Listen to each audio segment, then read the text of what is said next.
Welcome to Let Me Fix This. Enjoy the video. You start by preparing the surface and the note itself. Clean the small area with rubbing alcohol and wait about 30 to 60 seconds until it feels dry. This removes oils that prevent adhesion. Next, inspect the sticky strip and peel the note from a corner rather than folding it. This keeps the glue even. Once done, press the note's adhesive edge to the wall first, aligning the top edge where you want it to stay, then move to the next step.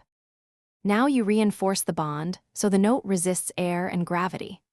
After aligning, press the adhesive strip down firmly for 10 to 15 seconds. Use a flat tool like a credit card to apply even pressure, which squeezes out air and increases contact. If the note still lifts at corners, apply a tiny drop of clear craft glue or glue stick to each corner.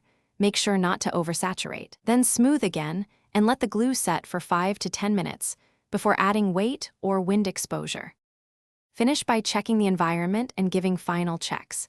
You should avoid placing the note where steam, drafts, or direct sun hit it because heat and moisture break adhesive bonds. If you need extra hold for heavier pages, add a light paperclip or small binder clip at the top.